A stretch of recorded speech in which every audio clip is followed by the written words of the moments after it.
Welcome to the New Books Network. Welcome, everyone. This is Ryan Tripp, your host for New Books in History, a channel on the New Books Network. Today, we have Distinguished Professor of History, Political Science, and Comparative Literature at the CUNY Graduate Center, Richard Wolin. Earlier this year, he published, very recently, Heidegger and Ruins, Between Philosophy and Ideology. Welcome to the podcast, Professor Wolin. Thanks very much for inviting me, Ryan. It's a pleasure to speak with you. So we're, in terms of the organization of the podcast, we're going to first dive into a little bit into Martin Heidegger and his background. How do you introduce Martin Heidegger to your students? And why did you subtitle your book Between Philosophy and Ideology? In that context, if you could briefly address Heidegger's resignation from the University of Freiburg in 1934 and how he was appointed to the rectorship, it would be duly appreciated. Sure. Thanks for posing these very fundamental and important questions. Heidegger, for those unaware, is usually considered to be one of the most important, if not the most important, philosophers of the 20th century, and in fact, in the history of Western thought.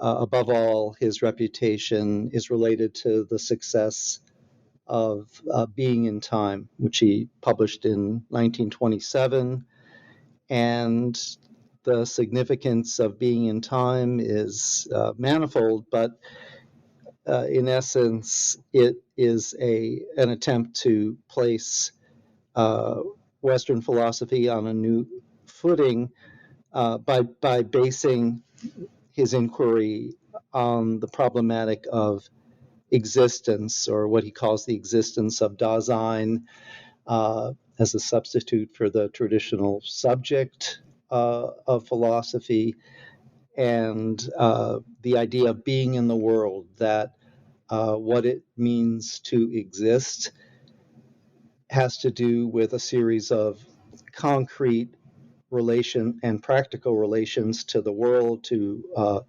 other persons, or Daseins, as Heidegger says, but also in terms of a whole series of capacities, such as the capacity to have a world, an environment which humans have, as opposed to other entities or beings. He mentions and excludes from this category, for example, stones, inanimate beings, and animals at a different level for purposes of comparison. So, of course, Being in Time is one volume of a collected work edition that numbers 102 volumes. Staggeringly, I might say, which is also one of the reasons it took me a while to finish this book. You don't have to treat every volume, but there's a lot that's important. And I'll just say, to wind up this part of the answer that risks getting a bit lengthy, who was Martin Heidegger? What's his significance in the history of thought? That, of course, he was extremely influential, and he had many disciples, so to speak, and followers. Just to mention a couple of the more significant ones, Emmanuel Levinas, who wrote Totality and Infinity, had an important critique of Heidegger early on in the 30s, but considered Heidegger an indispensable point of departure. And also, I'll just mention in passing that, of course, the philosophy of Jacques Derrida, the whole notion of deconstruction, is related to, directly derived from a term in Being in Time, Heidegger's formulation of what Heidegger calls a destructuring or destruction, literally, of Western metaphysics, indicating its unserviceability for a whole series of ends and philosophical projects. So there's quite a legacy, and Heidegger's had influences in a whole series of fields and disciplines, academic and non-academic. And so his significance, as I emphasize in my introduction, is his fundamental significance in the intellectual history of the 20th century is unquestioned. At the same time, as you rightly indicate, my subtitle, Between Philosophy and Ideology, hints at the fact that there is always this fusion and coalescence of elements or moments.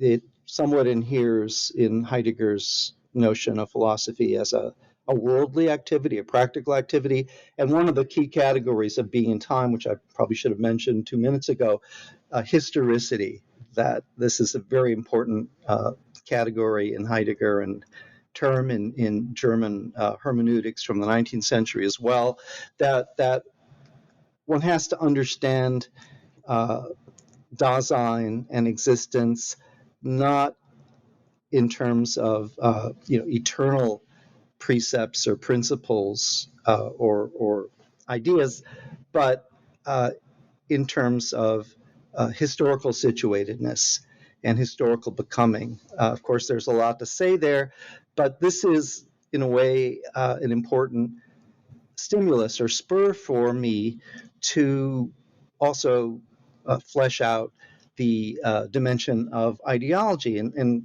just to be direct about this, I don't mean Nazism purely and simply by any means, but I do mean an attachment to what I call in the book German exceptionalism, or the German way, the German path, as non-Western, non-democratic, anti-Enlightenment. So it's a specific strand of German history, post-dating really the wars of liberation versus Napoleon in the early 19th century, which Heidegger alludes to at certain points.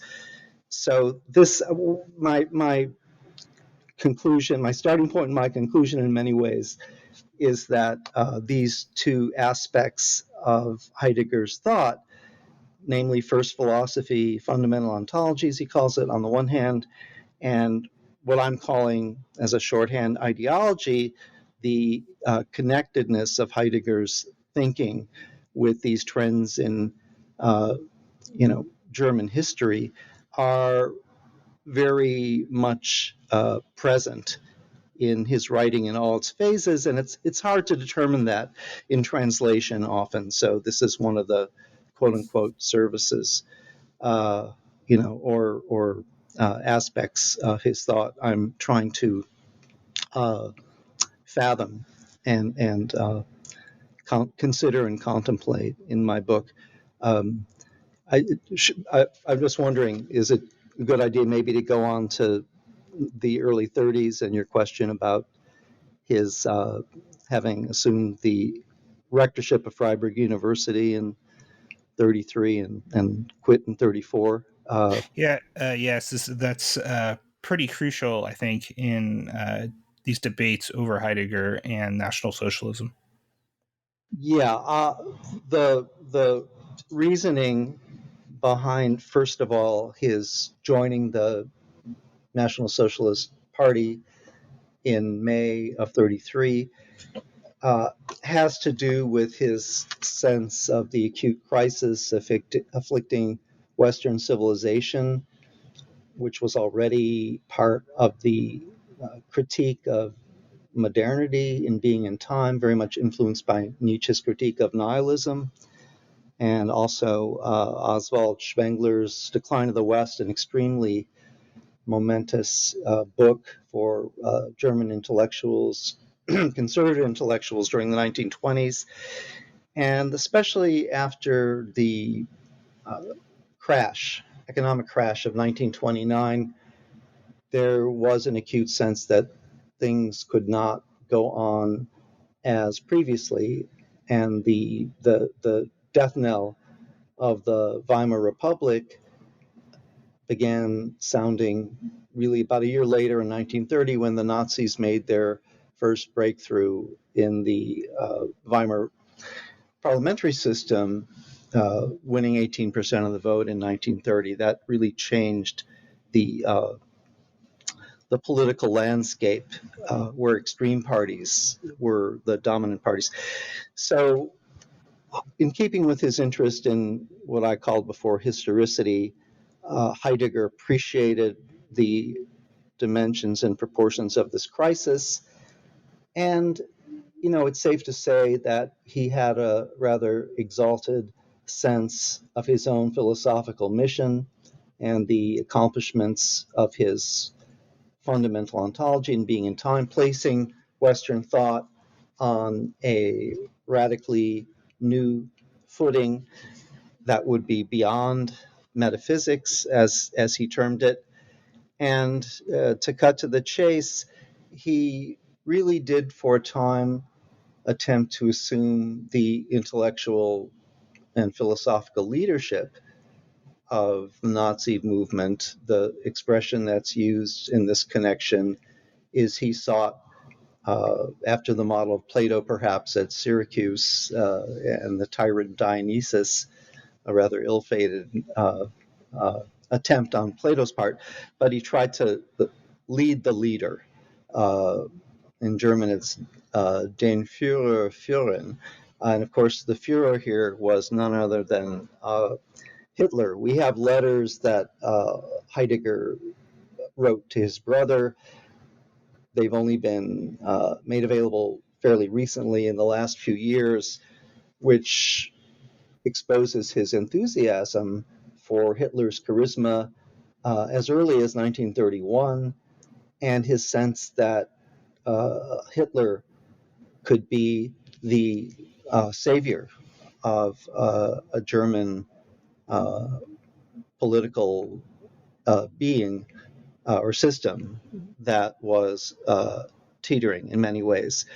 So this is very important in terms of his motivations in stepping into the fray in 1933, as it were, and being quite active in trying to ensure that the university locally in Freiburg, where he taught and where he was assumed the rectorship in May 33, but also on a national scale, he lobbied quite considerably several national university organizations and student organizations to ensure, this is the word he uses, it's a fraught word, the Gleichschaltung, or political alignment of German politics and society in accordance with National Socialist principles.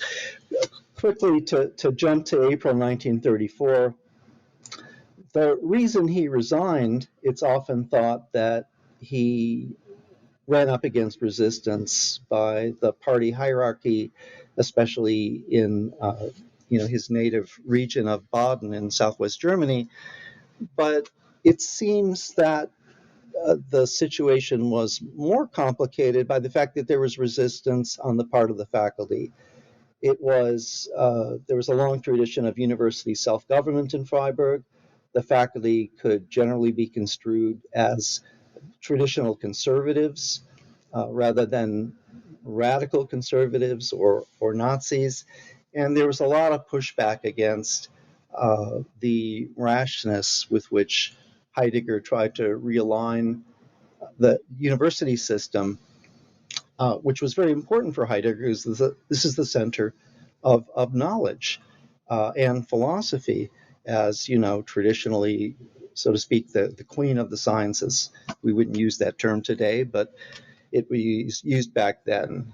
Hence, the mission of the university was considered to be very important for Heidegger. So he did resign in April 1934. The experience of day-to-day political struggles was something he was probably unprepared for and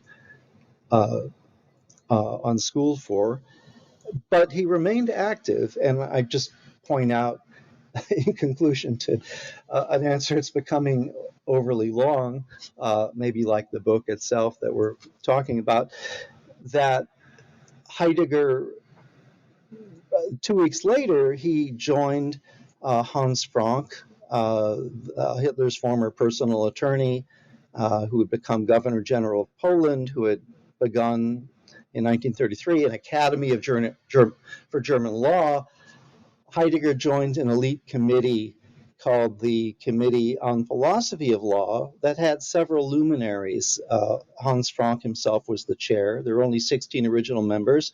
Carl Schmitt, who was the leading jurist in Nazi Germany at the time, was also a member, and so was Alfred Rosenberg, the ideology czar of the National Socialist movement. So the aspirations of this committee were nothing if not ambitious. So that's only to say that having given up on the rectorship of Freiburg University, Heidegger by no means withdrew into private life.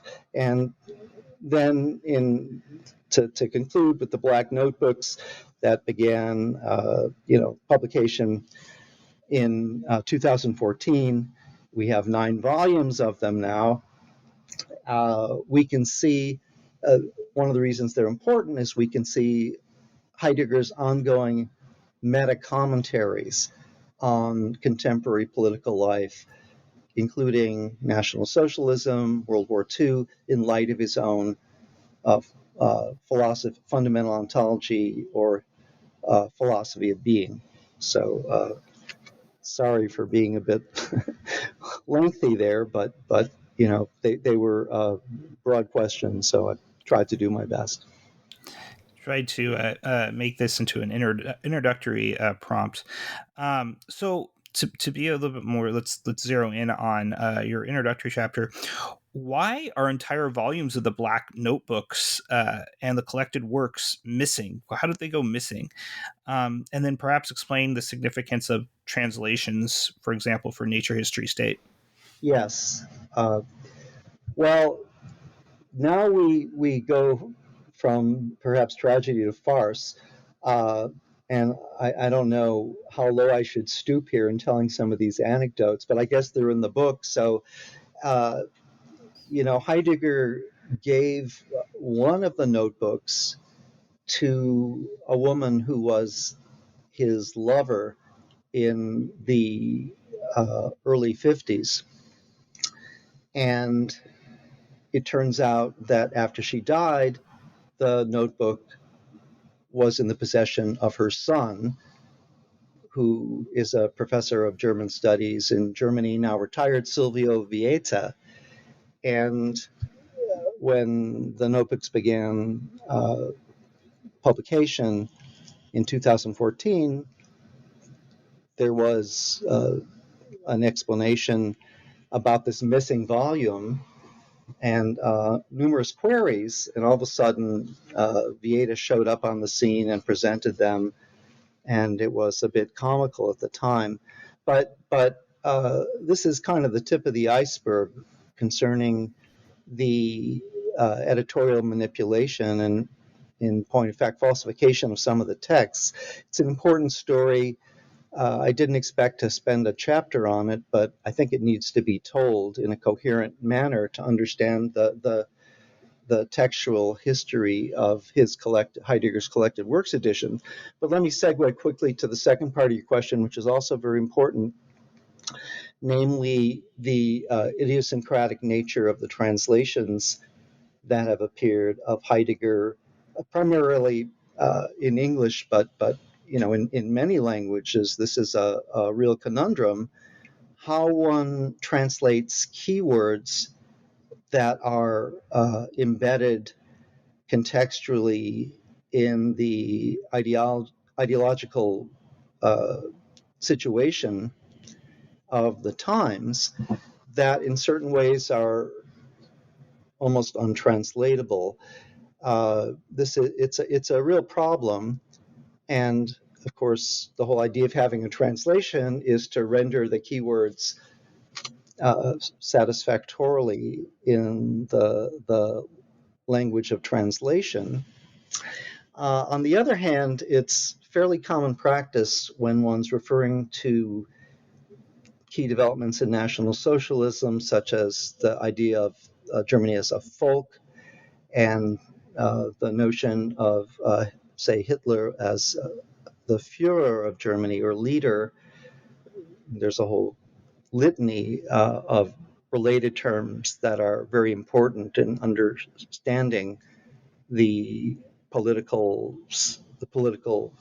self-image or self-conception of National Socialism in terms of the Führer principle, the leadership principle, namely, and the whole idea of in German it's Führertum, a leadership, this hierarchical notion of politics, which is a conscious rejection of democratic egalitarianism, for starters.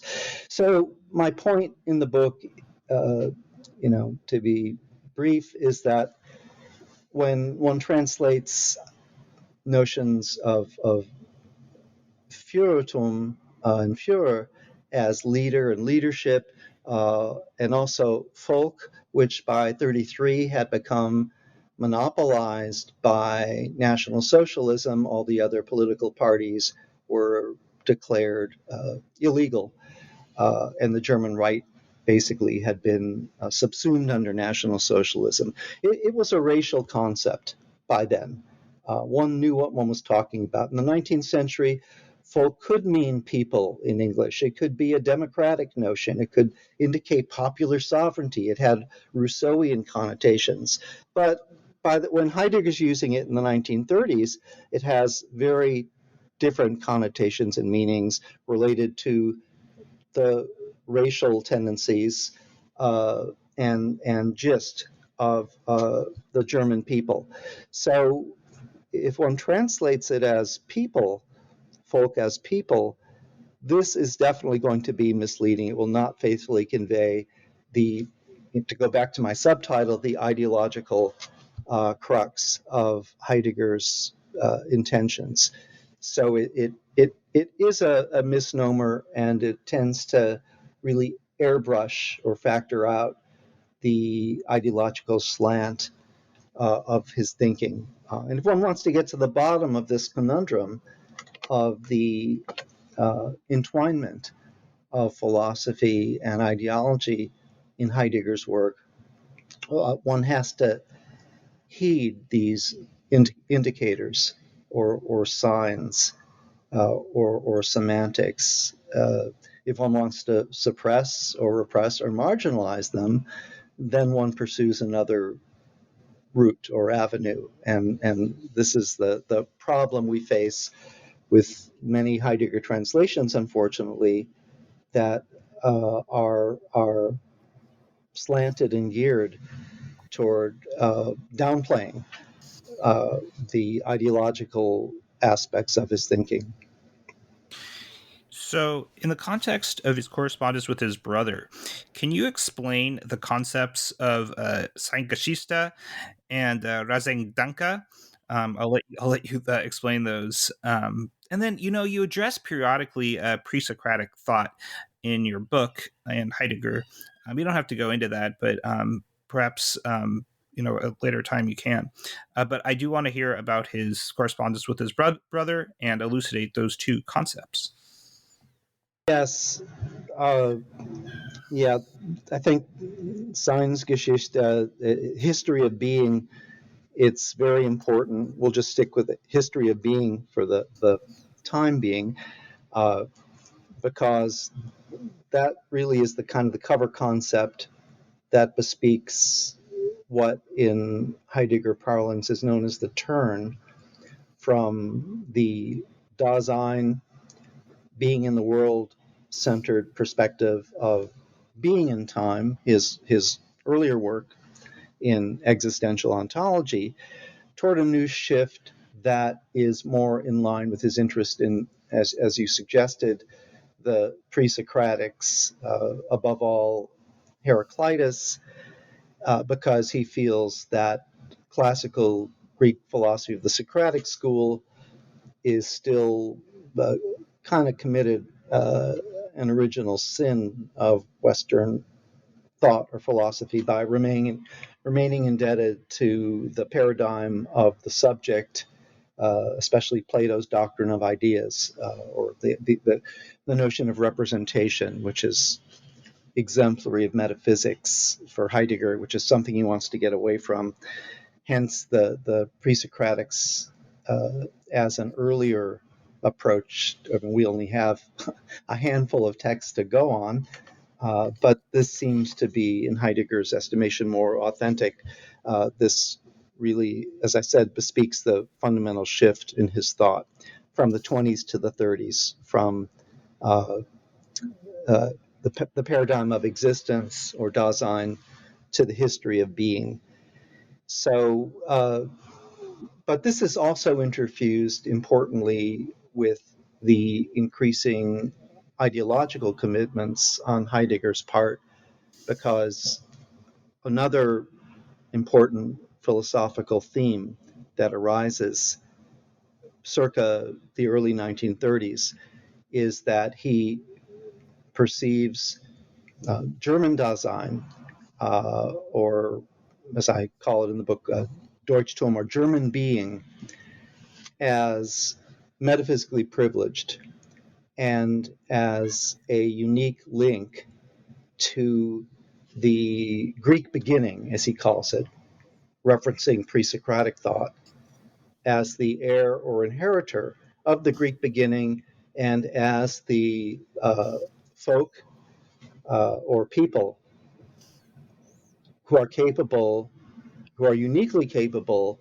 of effectuating a transition to what he calls another beginning, uh, uh, neue Anfang, it is in German. And this becomes, as it were, and I use this word uh, intentionally and self-consciously, the eschatological telos of Heideggerian thought, the transcendence of the age of nihilism and the age of civilizational decadence and decline, the perspective he inherits from Nietzsche and Spengler and many contemporaries, one might say, and his allusions to the prospect of another beginning, paralleling a reenactment on a higher plane of the Greek beginning, whereby one might say,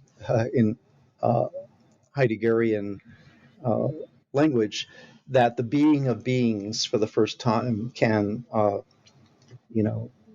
arise and come to presence.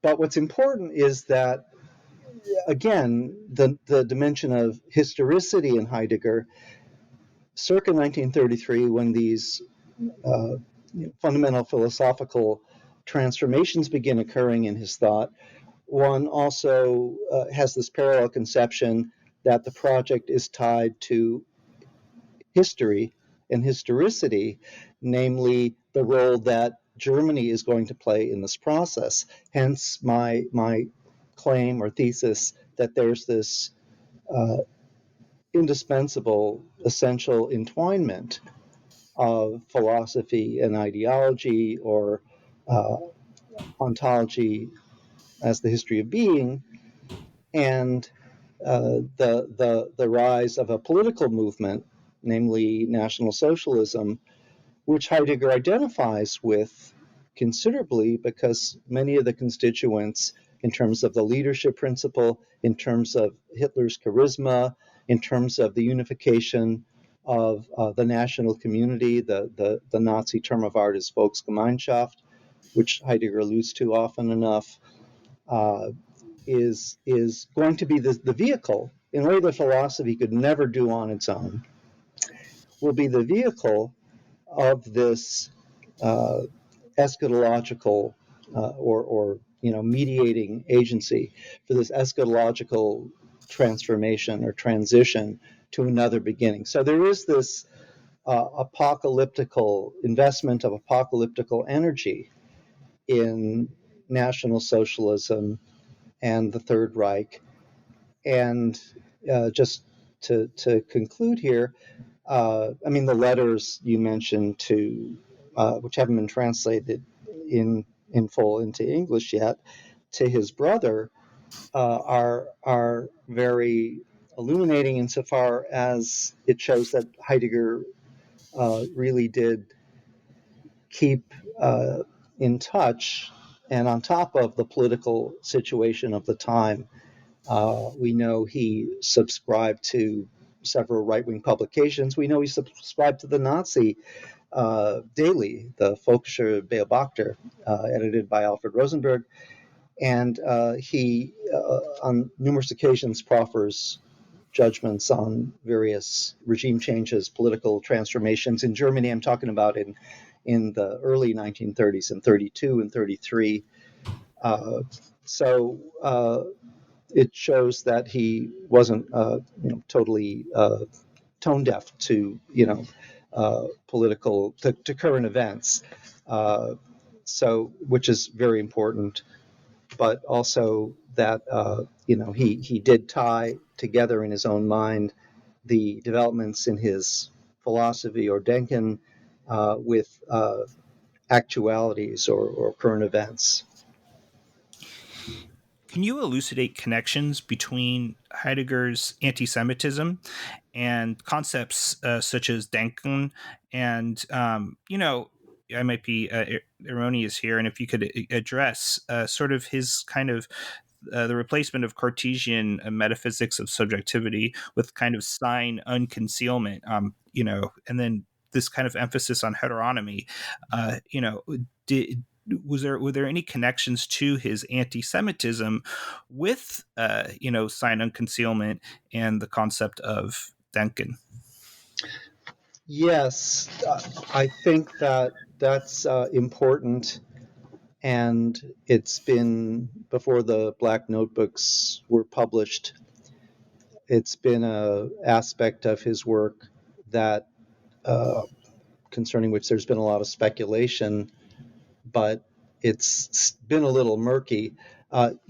Just to kind of begin with basics, it's hard to imagine someone like Heidegger joining the Nazi Party and vying for a leading role in the movement as a philosophical leader without accepting one of the, sine qua non or linchpins of National Socialist ideology, namely anti-Semitism.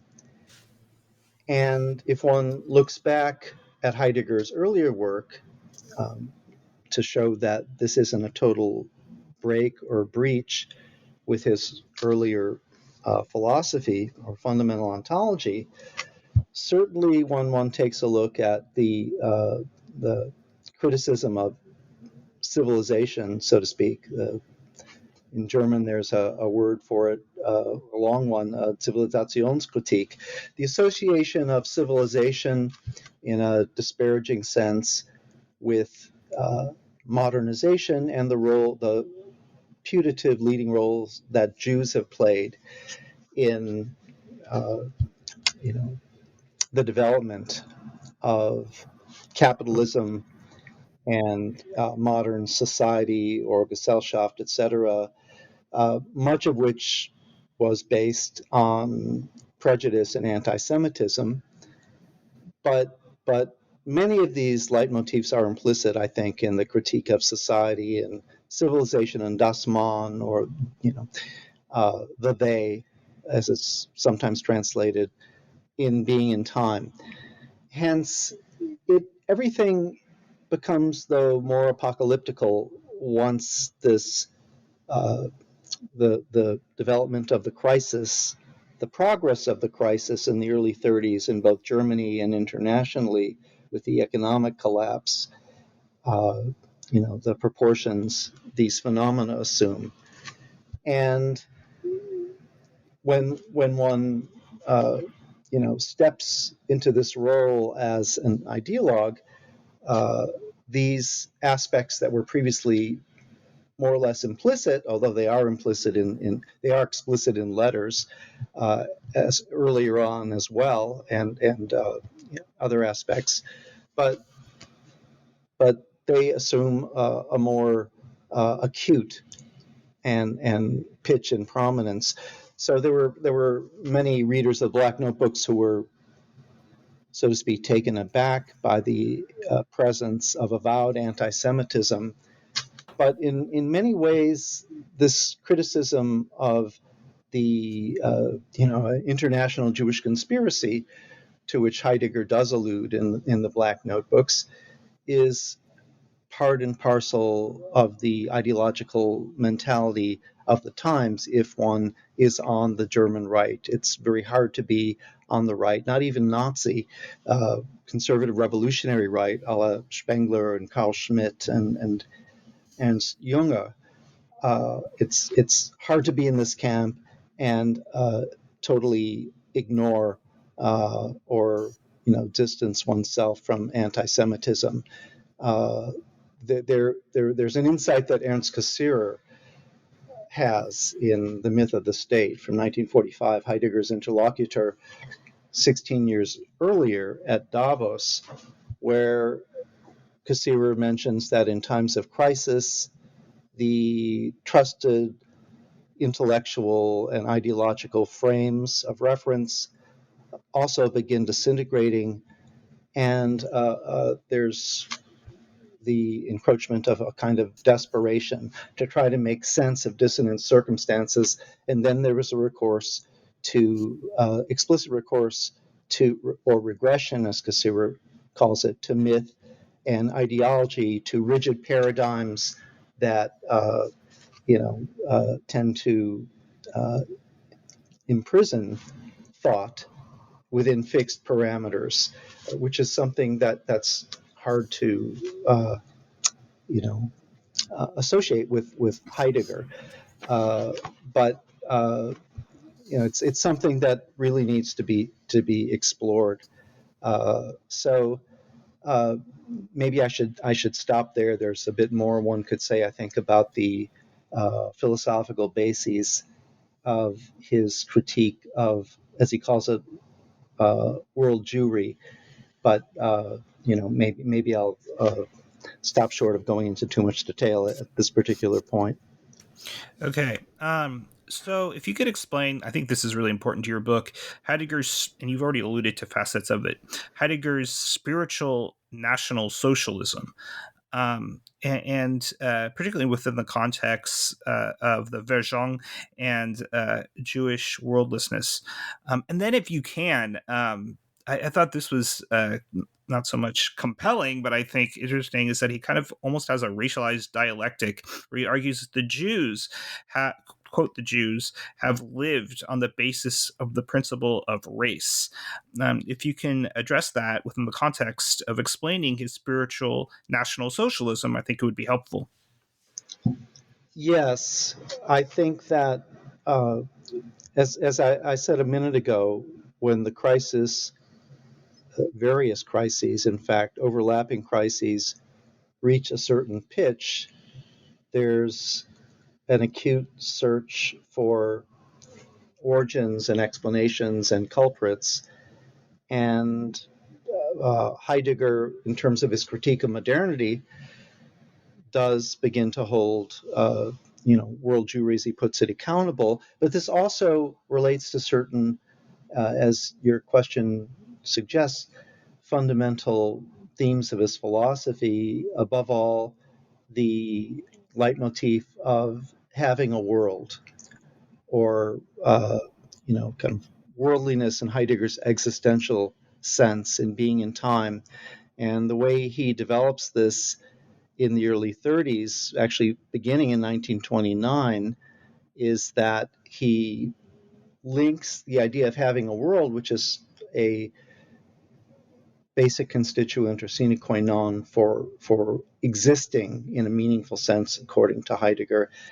He relates this attribute to the phenomenon of rootedness and rootedness in soil and being tied to place or locality or regions. This is a very important leitmotif in Heidegger's thinking that he first develops in the mid 1920s, and one sees it recur also in his post-war thinking in his work Gelassenheit from 59, or Discourse on Thinking as it's translated into English. So what happens is that he considers, as a result of common misconceptions and prejudices, he believes that Jews as cosmopolitans are not rooted in place or rooted in soil, and hence don't belong to nation states, a commonplace anti-Semitic prejudice in the 1930s as this crisis metastasizes. Hence, he claims that Jews are worldless because they are, in Heidegger's sense, not rooted in soil, a term that he uses repeatedly. And hence, because Jews are, quote unquote, worldless, one cannot, they have no capacity for authenticity. And hence their existence is intrinsically or ontologically faulty. They fall into this category for Heidegger in terms of his reconceptualization of historicity in the 1930s as an unhistorical people. Heidegger divides the world in terms of historical peoples and unhistorical peoples. Historical peoples are the carriers of history in the sense of Heidegger's, this term you mentioned earlier, the Seinsgeschichte, or the history of being. And not only are Jews worldless, allegedly, but they contribute to the loss of tradition, substance, continuity, rootedness, and they are a risk to as such, they are a risk to the Volksgemeinschaft. In fact, all of these are fairly commonplace anti-Semitic cliches of the first third of the 20th century. So I think this is very important, that Heidegger's quote-unquote prejudices against world Jewry are not merely biographical or contingent, transient prejudices, but many of them, I think, are rooted in the framework, as Heidegger, I think, would be himself the first to say, and as the Black Notebooks and other texts attest, these criticisms are rooted in his philosophy, which gets back to the subtitle of my book, Between Philosophy and Ideology, that these two moments are often interfused in his thought, and one really needs to do a responsible, conscientious job of sorting these elements out to better understand the historicity of Heidegger's own thought. So you alluded to Plato earlier. If you can, explore the significance of Platonic guardians, as well as poet legislatures in Heideggerian thought. Yes, this is kind of an interesting aspect because we know from several important philosophical texts, such as Plato's Doctrine of Truth, that Heidegger wrote and rewrote from the early 30s to 1940, that we know Heidegger conventionally as an arch critic of Plato and Platonism, and Plato as the culprit who set Western metaphysics along the route of ideation or representation through his emphasis on the ideas, or the separation between supersensible being and sensible reality, which he dubbed inferior. But by the same token, there are early lecture courses in the 30s, in addition to his philosophically substantive rectoral address of May 1933, in which we get a different consideration of Plato's legacy, in which in the rectoral address, for example, he talks about three types of service: labor service, military service, and service and knowledge. This kind of tripartite division, hierarchical division of social and political castes, which corresponds very much to Plato's formulations in the Republic, where Plato talks about philosopher kings, guardians, and producers as the three tiers of his ideal society in the Republic, which in German, by the way, is at the time was rendered der Staat, or the state, interestingly. So Heidegger does reconsider this dimension of Plato's political thought at the time, and actually has a dialogue, epistolary dialogue, with Germany's leading classicist, Werner Jaeger, who's on the cusp of publishing his great work on paideia, who's also interested in these questions of the role that education and philosophical education and the Greek conception of paideia as kind of a byword for education in a substantive sense can play in regenerating a state or a polity, etc. So it's especially relevant here is the motivation, Heidegger's motivation to reconsider the notion of poets and philosophers as legislators. And that's something he shares with with Werner Jaeger. And of course, this isn't Plato's view, since Plato held poets in low esteem and kicked them out of his Republic in Book 3. But there's a reconsideration of what Heidegger calls poetic revealing, basically tied to the figure of Friedrich Hölderlin, whom Heidegger lectures on extensively in the early 30s. So, on that note, Heidegger discusses, attempts to implement ideas of camps in his curriculum and pedagogy, joy and work, these militant services, and the meta-political camps. How are those tied, and if there was any connection to his kind of pursuit of the ontological potential of National Socialist education's inner truth and greatness? And am I wrong in thinking that this inner truth and greatness was all in turn connected to, I think, a very fundamental idea of replacing and framing technique with this kind of pre-modern Black Forest craftsmanship? Was that part of his curriculum, and how does that tie into the camps?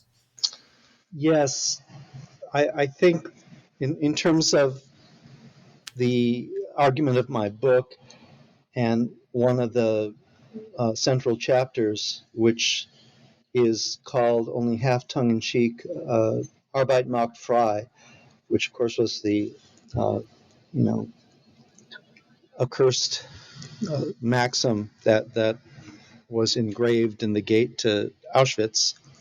In point of fact, one cannot help but notice that when Heidegger is interested in articulating what a philosophical reconstruction of German destiny would resemble in correspondence to the Nazi seizure of power, one of the key words is Arbeit in German, or work. And admittedly, there's an important confluence here, because clearly, for starters, the Nazi Party, the full name is the National Socialist German Workers' Party. And there was a left-wing current of the party associated with the Strasser brothers that was purged in the Night of the Long Knives, June 30th, 1934. Gregor Strasser was one of the figures who was killed. But Heidegger's lectures and political texts of 33 and 34, not just his political texts, but also lecture courses and seminars of this period, are replete with paeans to the ontological mission of Arbeit. Just to step back for a minute, one of the conclusions of the German conservative revolutionary movement after Germany's defeat in World War I, which was, in part a function of the November Revolution, which was a nationwide uprising and strike on the part of workers and soldiers, that one of the keys to regenerating Germany as an authoritarian state was to induce the workers, to seduce them away from international socialism and from communism and the Social Democratic Party to a national socialism, let's say with a small n and a small s. This was the argument that Oswald Spengler made in his book after Decline of the West, a very important political book, Prussianism and Socialism, where Spengler basically argues that we don't need international values, international socialism, because we have the Prussian values of diligence and a work ethic, etc. And this is German socialism, and it's organized according to principles of authority, etc.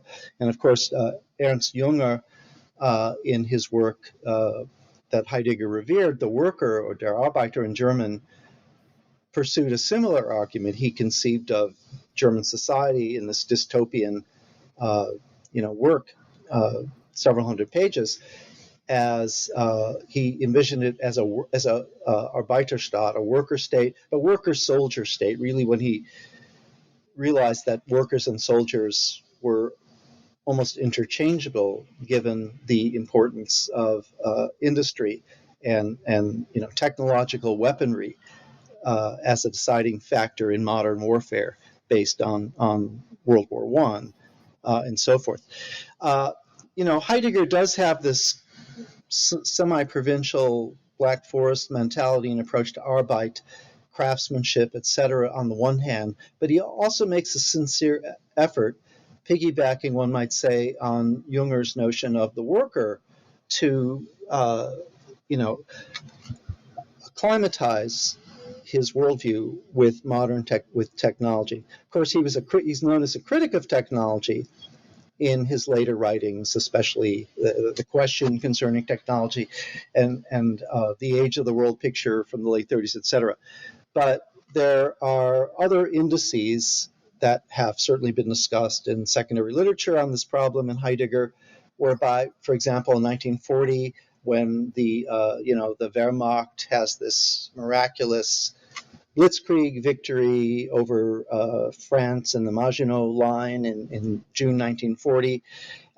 Heidegger calls this in a lecture course given at the time on Nietzsche a metaphysical act. So there's this interesting discourse on technology in Germany, a traditional skepticism about modernity and technology, especially on the part of the German right, of long standing, going back to figures like Werner Sombart, etc. On the other hand, one well knows that in order to be successful in modern warfare, this cannot be done without somehow assimilating technology to the values of German power politics or the values of the folk. And this is one of the aspects of National Socialism that Heidegger thought that the movement had gotten right, or had at the very least taken a step in the right direction in this respect, namely the ultimate reconciliation of the conflict between technology and quote-unquote modern man. That somehow National Socialism, because of the values of the Volksgemeinschaft, the national community, this attempt to surmount the so-called tensions and divisions or lacerations of modern society, or Gesellschaft, the division of labor, class struggle above all, that in overcoming these lacerations or divisions, that Heidegger admired this about National Socialism. He speaks positively of the so-called national community, and hence he believed that there was this integration of technology with the life of the national community. And this all has to do with his glorification of the concept of Arbeit, or work, which he actually speaks of as a legitimate philosophical category and existential through which we unveil the world, or the being of beings. Arbeit, or work, does this, and he develops this thought at length, actually, in a seminar he gives in 1934, 33, 34. He's supposed to lecture on logic, but he actually lectured on philosophical understanding of the notion of folk and other key concepts in National Socialism, to set the movement on proper philosophical footing. So there's also this concept, very strange, one sees in Heidegger, of joy in work. In German, it's Arbeitsfreude. That was actually had been bandied about in the 20s by German industrialists, trying to make the working class happy and more satisfied with their conditions. And so there's this whole kind of philosophy of Taylorism that was in play during this period, and that was somewhat taken up by the Nazi beautification of labor program with the it's called the RAD, or Reichsarbeitsservice. That was the Nazi Ministry of Labor. Heidegger kept on top of all these developments. He followed them, and so it's actually quite instructive to see the way that he tried to merge his fundamental philosophical intuitions with the ongoing developments of contemporary history. It's both edifying and a bit to say it's off-putting, it would be an understatement. It's disturbing. So you mentioned the seeming reconciliation of his technique critique with this kind of engagement with technology. How does that work within the context of his allusions to Jewish self-annihilation?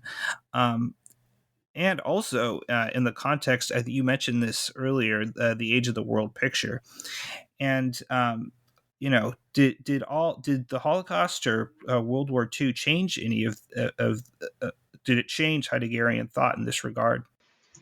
It didn't change it much. It kind of confirmed many of his negative suspicions about civilization, technology, and the putative role of world Jewry in all this. You allude in your question to one of the most disappointing and off-putting remarks from one of the post-war volumes of the Black Notebooks, volume 97, where Heidegger describes, actually this is a remark that was made in the early 40s, where Heidegger discusses the idea of the death camps as a phenomenon of Jewish self-annihilation, which at first view seems kind of puzzling, but what he meant to say was that the death camps,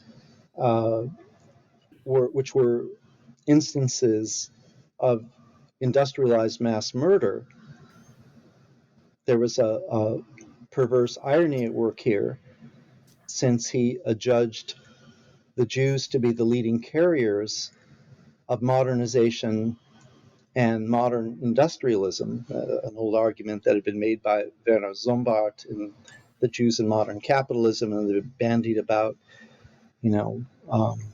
countless times since then. Zombart's work is from 1911. The irony for Heidegger is, he's trying to say here, disturbingly, that one could make the argument, as Heidegger does, that the Jews had died by their own hands because they had been murdered. Although Heidegger interprets this process as impersonal. There are no executioners. There are no perpetrators responsible, in keeping with his notion of the history of being. The history of being, one has these dispensations or happenings that stem from being itself. Hence, one can't hold individuals, let alone, nation states, accountable or responsible for these developments. So, if one examines closely this very disturbing comment on Heidegger's part about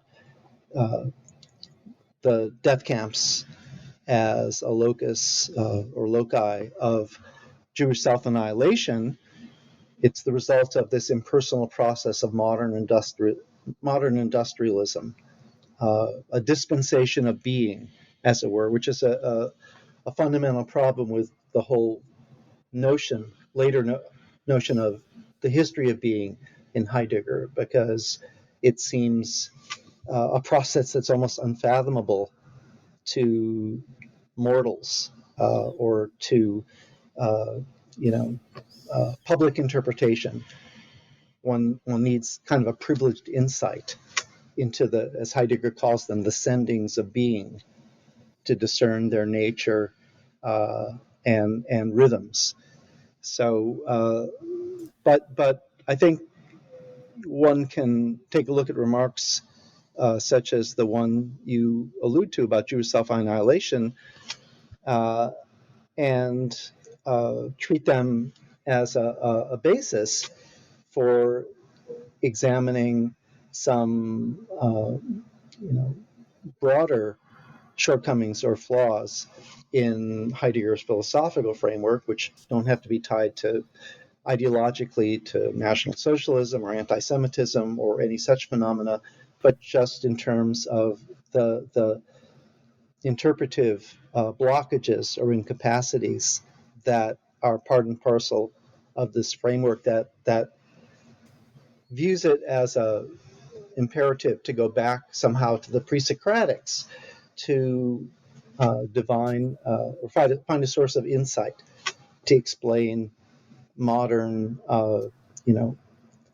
history or events, etc. This is probably, put cynically, a subterfuge, and many of the witnesses and contemporaries who were so excited about being in time as this breakthrough in phenomenology and existential ontology felt there was this openness and potential to phenomenological analysis and to worldliness, being in the world, etc. All these potentialities seem to be closed off, or many of them seem to be closed off or foreshortened when Heidegger makes this momentous shift from fundamental ontology, being in time, to this much broader, all subsuming standpoint of the history of being. The phenomenological specificity seems to be lost in this analysis in favor of a more apocalyptic framework. So again, I think this is another instance where the problems of philosophy and ideology are entwined or related, and this is an important point to investigate or interrogate some of Heidegger's thought. I think one of the, just to digress really quickly, I think one of the problems in Heidegger interpretation is a lack of critical perspective. It's sometimes not good to speak in generalities like this, but in so many cases, Heidegger supporters regard themselves as authorized exegetes and treat the discourse as almost a master text, that it's a privilege to interpret or analyze, and therefore these exegeses, authorized exegeses, assume that many of the presuppositions remain unexamined. And I think this is a real shortcoming, and I think to be reconceived and reconstituted, the Heideggerian framework needs to be like any other mode of thought or approach to doing philosophy, needs to be subjected to kind of open-ended criticism and discussion and debate. And I guess that's one of the important motivations on my part for having produced this book. So we briefly mentioned Heidegger's idea of labor as a calling as kind of a vehicle to reconcile the Scholenromantik, so romanticism of the soil, with techno-industrialization. Is there any connection or context to his homeland, the Armenian Swabian kind of landscape? Yes, we know that Heidegger, from many sources, and especially from occasional writings going back to the 20s, and especially in the 50s, once Heidegger was rehabilitated after, in 1945, he was banned from teaching for 5 years. After he was reinstated, he was quite a frequent, there's an expression in German for this, uh, Festredner, or you know, speaker, public speaker on celebratory occasions, but almost all of these were local, for local occasions, celebrating local poets and composers, etc. And so this was actually a prominent feature of his philosophy, especially in the 50s, and it kind of culminates in this well-regarded lecture or text from 59 called Discourse on Thinking, in English. I mentioned it before, Gelassenheit in German, where he makes these allegiances to locality and the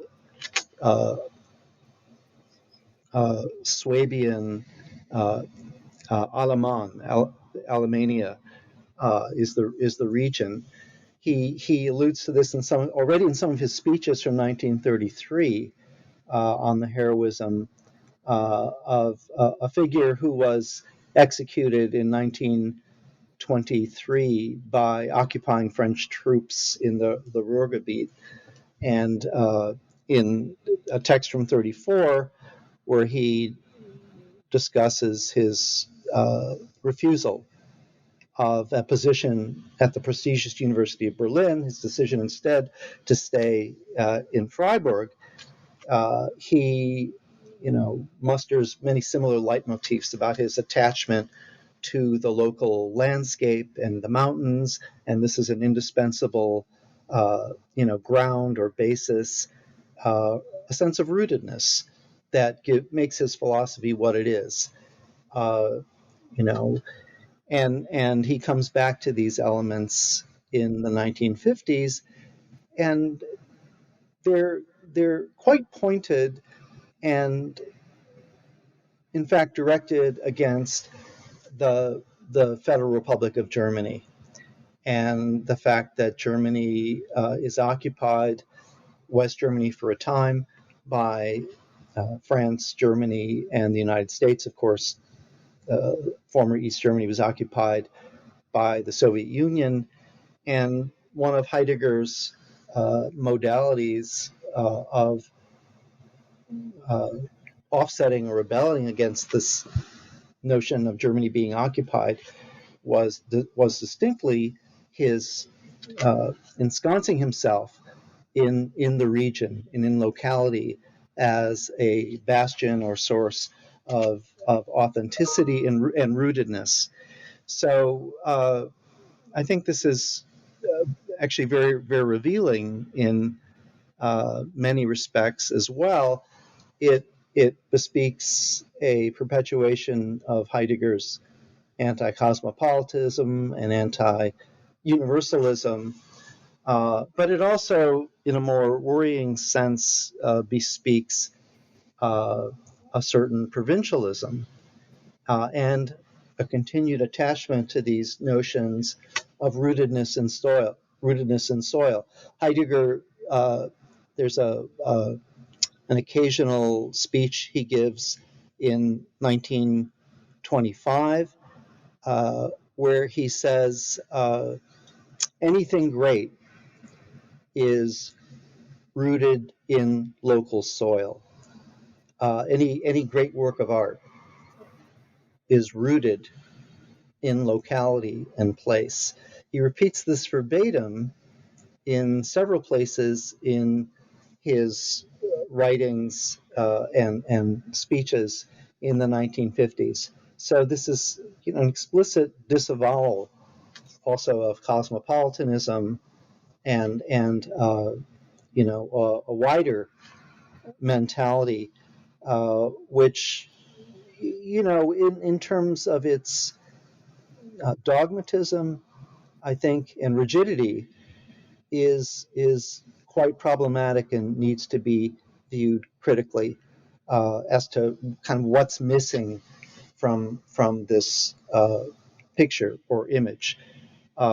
Actually, not to drop names, but Jürgen Habermas in a laudatio or speech of praise for one of his benefactors, a Heidegger student, Hans-Georg Gadamer, in the early 80s, subtitled this speech on behalf of Gadamer, interestingly, as the urbanization of the Heideggerian province, implying that Gadamer's hermeneutics had given a broader or more universal inflection to Heideggerian hermeneutics, which were often overly tied to place and locality and region and considerations of rootedness, etc.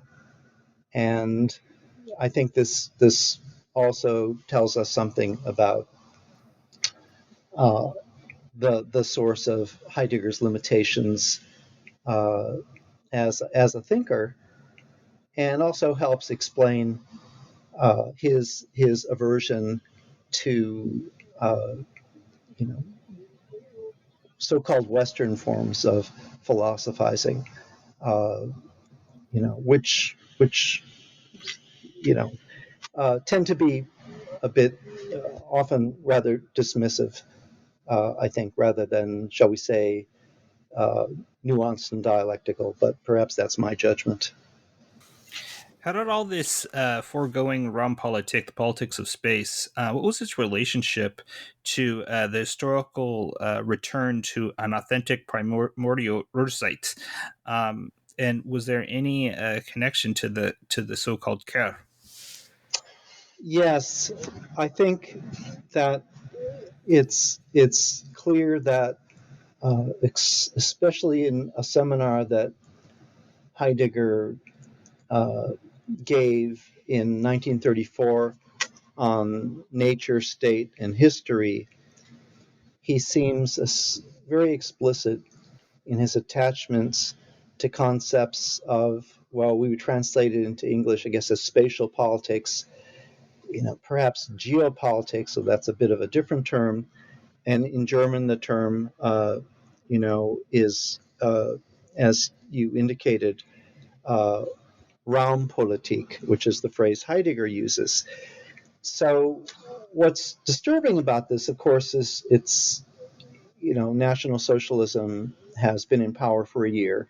And during the 1920s, there had been the evolution and advance of this notion of German geopolitics, or, spatial politics as well. At a later point, Carl Schmitt would specialize in this field when he reinvented himself in 1939 as an expert on geopolitics. But already in the mid 1920s, there were advisors to Hitler, Karl Haushofer, importantly, who emphasized geopolitics, and well, it's certainly related to Lebensraum. And what's problematic about this concept, to cut to the chase, is that it is a doctrine, or became a doctrine, for German self-assertion. The title of Heidegger's rectoral address is the self-assertion of the German university, but he was also interested in questions, as were many German nationalists, on Germany's self-assertion as a nation. So the whole doctrine of geopolitics was to reconceive international politics on a different basis than international law, and a basis that was free of the dominant international body at the time, the League of Nations. And it entitled one, geopolitics, to disregard international agreements, international law, what we call today cosmopolitan law as well, organs of international governance. And this also coalesced with Heidegger's understanding of history as being driven by, it's an old trope that goes back to Johann Gottfried Herder, the idea that the carriers of history are Volksgeister, the spirit of peoples, individual Völker or peoples. It's not a cosmopolitan process. It's not a universal process. So this also fits with Heidegger's emphasis on the primordial influences of Raum in German, or space, or territory, and rootedness in soil, which is a phrase that recurs in his writing, in the early 30s, but also before then. So I think these are also, if you will, ideological dimensions of his thought that betray an intellectual and philosophical and existential argument and basis for his commitment to something like National Socialism, why he identified with it as a political movement, but something much more than a political movement.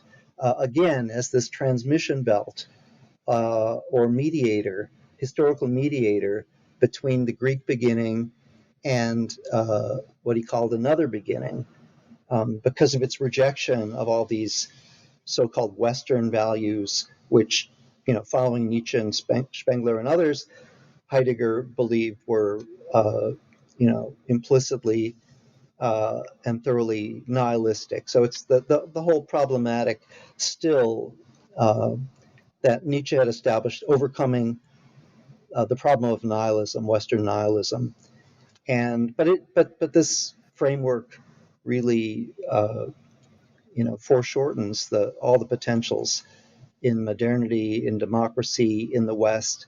They're to a great extent based on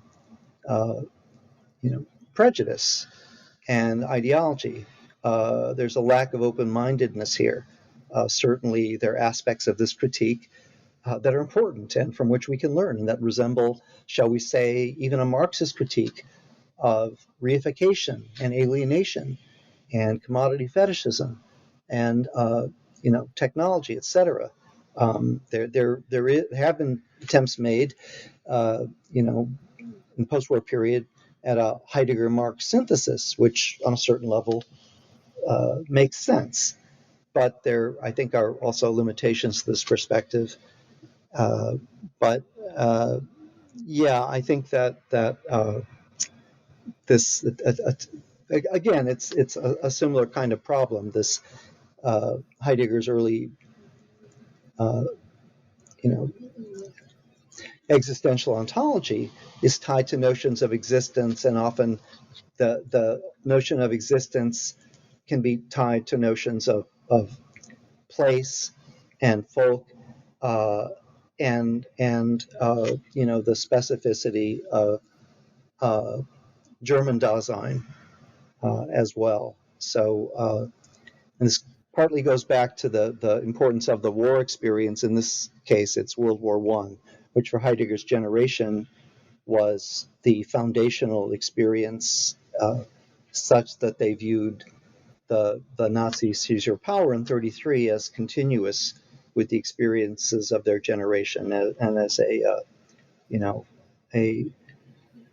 justified and productive uh, fulfillment of the hopes of that generation. The whole notion of the Nazi Volksgemeinschaft, to which I've alluded earlier, was viewed as a continuation of the so-called community of the trenches during World War I. Of course, this is where Hitler came from, and this is where many of Heidegger's contemporaries had been involved. And Heidegger complained that he had a heart ailment, and fortunately, he lived to be, uh, you know, uh, 86 years old. So he must have had a good doctor who looked after him. But I think it was a source of uh, great misgiving that he hadn't served in the war. There was so much. He even falsified his resume in the first years of Nazism by saying that he'd seen service near Verdun, the site of a major battle. But basically, this was, he hadn't really seen service on the front. he was analyzing weather conditions for gas attacks, so that's something very different. But I think there was this, it's biographically, there was this feeling of inadequacy for not having participated in this foundational experience of his generation, the front experience, or the war. And this does manifest, this generational you know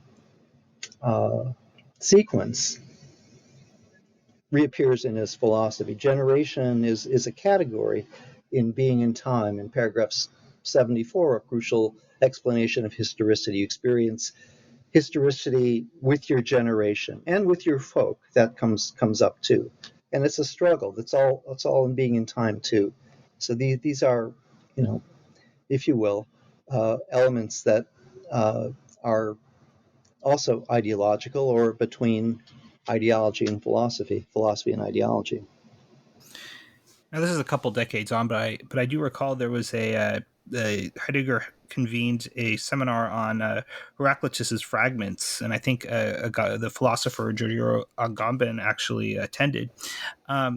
What role did the fragments play, particularly fragment 53, the concept of polemos, play in Heideggerian thought? Particularly in the context of his doctrine of total annihilation and the Nietzschean internal enemy. Yes, he. In fact, this is not an attachment to Heraclitus fragment 53, where Heraclitus calls polemos, or war, the father of all things. And in fact, it was a slogan or a maxim that was bandied about quite frequently Hitler, in fact, mentioned it in a speech from the late 20s. Carl Schmitt mentions it in his work, unsurprisingly, in the concept of the political. And when Heidegger corresponds with Schmitt in 1933, August of 1933, possibly having in mind a kind of alliance for the reconstitution of the German state under Nazism. As I mentioned earlier, Heidegger and Schmitt would uh, join together on this committee under Hans Frank's leadership on philosophy of law approximately 8 months later. So this was a slogan that seemed to capture the post World War I mentality, the Heraclitus fragment, that we were in a new age of, well, Ernst Jünger called it the age of total mobilization, and that the age of liberalism and pacifism had been surmounted, and the total state was a state, as this is a phrase from Schmitt, the total state was on perpetual mobilization for war. But there's also a prominent social Darwinist dimension to this formulation that the essence of life is struggle, survival of the fittest.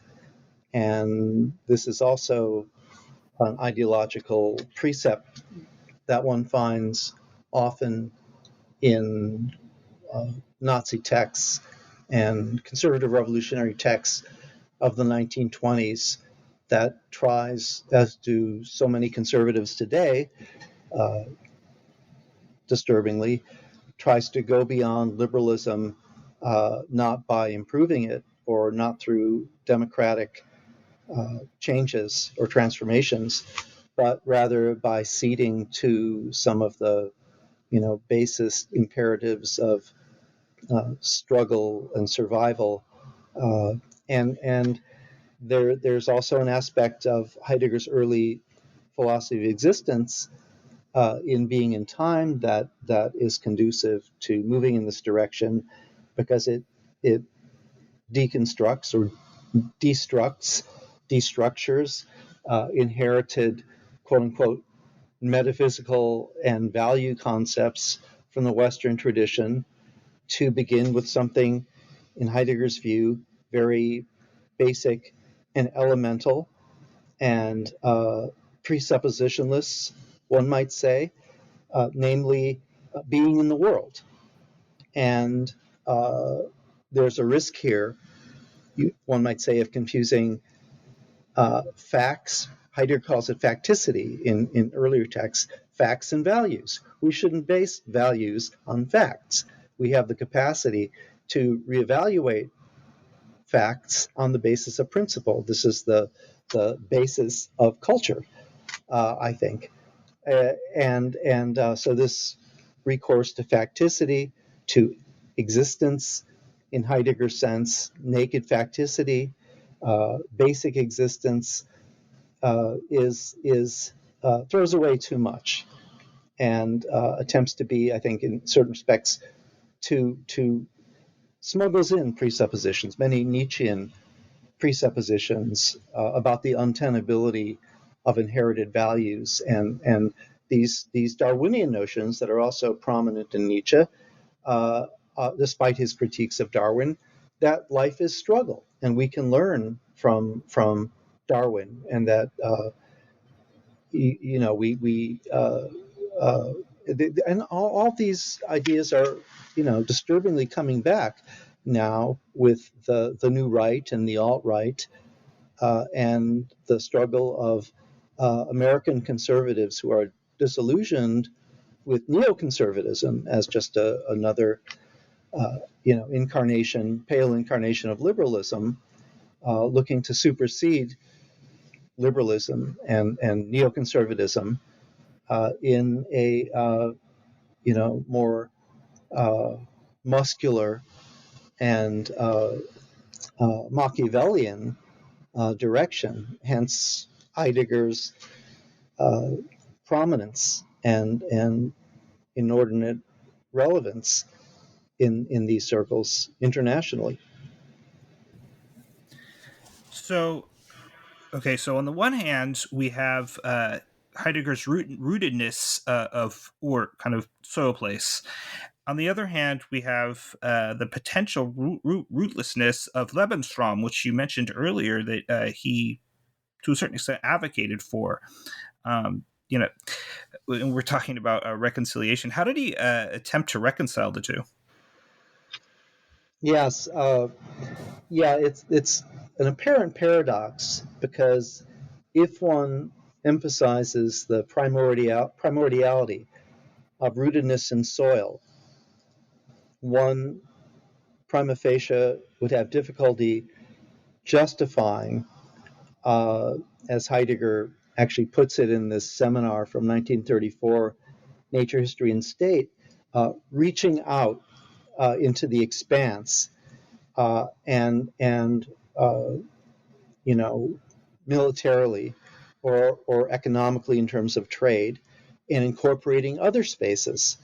So there seems to be a tension here, which can only be resolved in terms of, if you will, social Darwinism, and the fact that international politics and relations among nations is a struggle for survival and survival of the fittest, which was, there was a certain consensus about this on the part of the right, especially in Germany in the 20s and 30s, which meant that those nations or peoples that didn't assert themselves or expand were consigned to extinction or disappearance.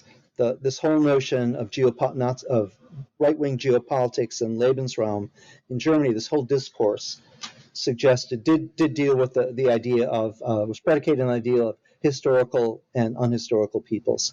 And the historical peoples were the ones who had the capacity to assert themselves at the expense of the smaller nations or unhistorical peoples. And of course, this could be interpreted, in German geopolitics, one has this figure that goes along with all of this discourse of Mitteleuropa, Central Europe. Germany as the master of Central Europe, as the mediator between East and West. It has certain more anodyne connotations with the originator of the concept, someone who used it in the book, Friedrich Naumann, a national liberal during World War I, had more of an economic sense, but it has a very bellicose and imperialist sense, continental imperialism, let's say, with Haushofer and other representatives of German geopolitics in the 1920s and 30s. So, on the one hand, you're rooted, but that shouldn't prevent you from, temporarily uprooting yourself and using force and violence to uproot others and take over their spaces. It seems a bit contradictory, and maybe it's not thought through that thoroughly. But at least in these meditations from 1934 that should be taken seriously, it's a philosophical text, Heidegger's seminar, discussions and passages.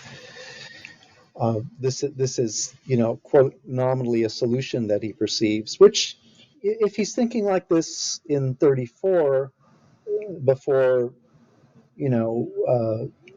Germany is on a war, Nazi Germany, the Third Reich is on a war footing, one can see a philosophical basis or ground for identifying with German National Socialist geopolitics in 1939, once World War II starts, to fulfill the destiny and mission, the singular destiny and mission of the German folk.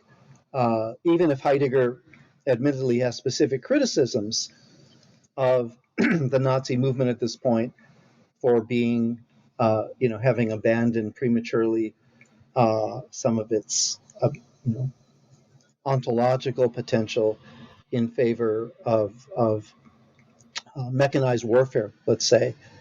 But history is filled with historicity. One might say is filled with compromises and setbacks. Perhaps this is only a temporary phenomenon. So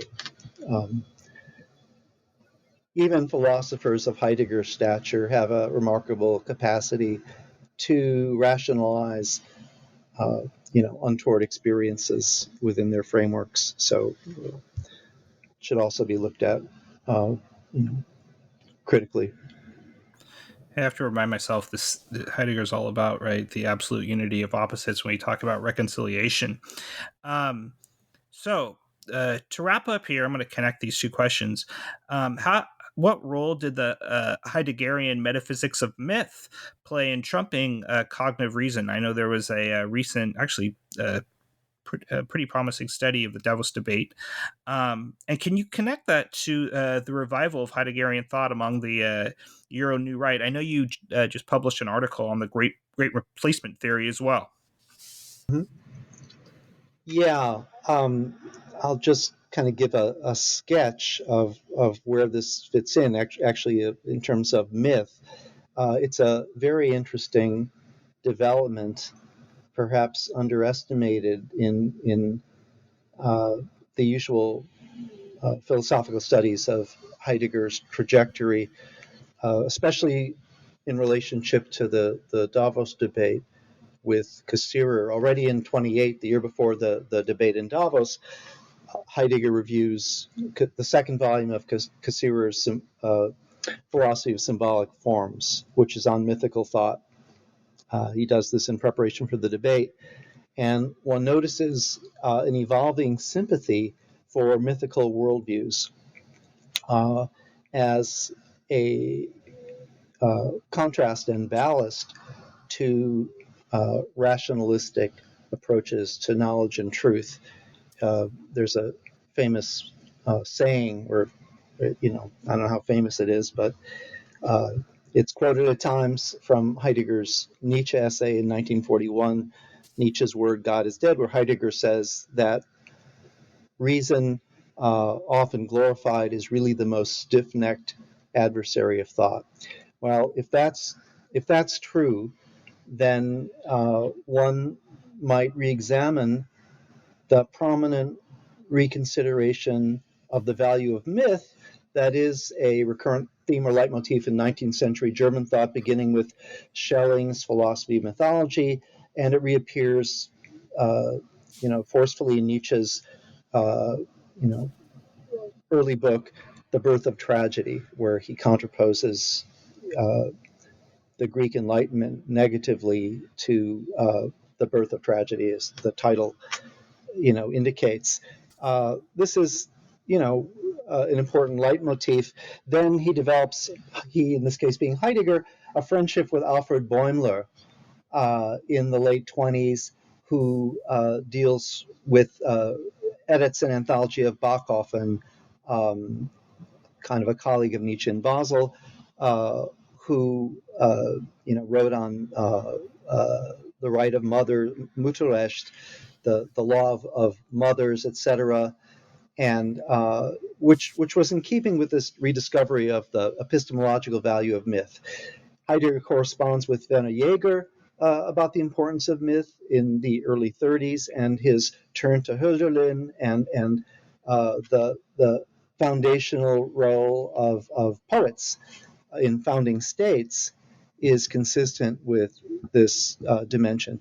So it deserves to be reconsidered, I think, in terms of Heidegger's alienation from epistemology, the lineage from Descartes to Kant to Husserl, etc. And these these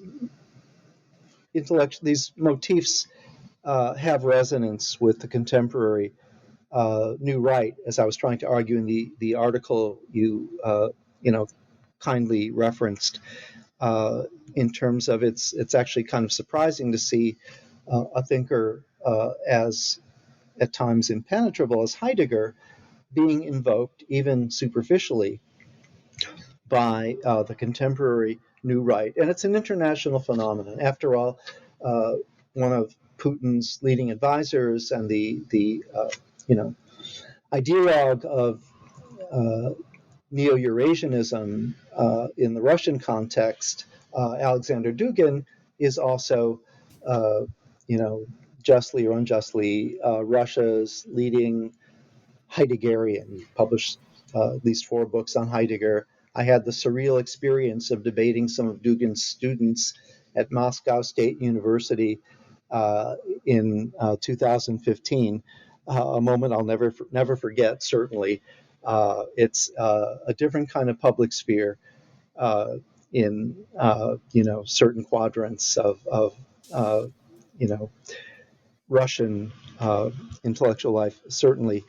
But these arguments on Heidegger's part about rootedness and anti-cosmopolitanism and anti-liberalism had great resonance in this context. But it's not just in Russia. Obviously, Heidegger is often invoked as a critic of National Socialism in terms of the whole program of the new right, going back to the French Nouvelle Droite and Alain de Benoist, has been to rehabilitate the conservative revolutionary thinkers whom they read, rightly or wrongly, as non-Nazis, hence as grist for their mill of relegitimating right-wing thought and far-right thought in a post-World War II context when that whole tradition had been so seriously delegitimated as a result of the horrors and catastrophes of the Second World War. So, this program has really gained a lot of traction, and it's figures such as Heidegger and Schmidt, obviously, who's everywhere these days, China, Russia, the United States, you name it, Spengler, etc., that seem to be the guild of the intellectually sophisticated Nazi sympathizers, in certain case party members, Heidegger and Schmidt, etc. I mean, Spengler died in 1936. Who knows what might have happened? Heidegger is invoked as a philosophical forebear and inspiration for many of these movements. It might be these might not be the most sophisticated exegesis and interpretations of Heidegger's thought, but still it's a phenomenon that bears note, and certainly there are reasons why Heidegger is invoked as opposed to other German or European philosophers, such as Kant, etc. So, and this replacement theory, which of course is all over the world now and is being explicitly invoked in the case of these horrible Islamophobic mass murders in New Zealand and elsewhere, Breivik in Norway, etc. It all goes back to the rethinking of citizenship away from civic belonging and political Republican notions of citizenship based on principle and elective criteria, such as Rousseau's general will, etc., just to use that as a figure, or a point of reference toward ethnic citizenship and the primacy of the ethnos rather than the demos, etc. This is a general cultural move we've seen in so many contexts. Even China, which still claims to be communist, is celebrating the primacy of the Han people, in Xinjiang and other regions, etc. Chauvinistically, one must say. It's a trend of the times, and unfortunately, one can see how Heidegger's defense of Raumpolitik and locality and even his provincialism and the notion of German exceptionalism that he stresses so often fits into this paradigm. And these are phenomena that need to be reflected upon and analyzed rather than being dismissed as this is just a part of Heidegger that is contingent and was uh, politically opportunistic, because it has deeper roots in a term he might appreciate, actually, deeper roots in his thinking. So those roots have to be critically examined too. So I have one follow-up question. What's up for you next? What are you, is there anything you can disclose about your next study or collection? Well, that's very kind of you to ask. Briefly, in the penultimate chapter of the book that you've just alluded to, namely, it's called From Beyond the Grave, Heidegger, a bit portentously maybe, Heidegger and the New Right. I did kind of ensconce myself in much of this international New Right discourse. I've mentioned the protagonists, Russian context, French context, of course, the German context, which I left out, is a major context too, where you have this, German Volkspartei, basically the alternative for Germany, that's made all these electoral inroads and known in German, the New Right in Germany, the Neue Rechte. They have all these think tanks and have gotten a lot of attention in recent years since the refugee crisis of 2015.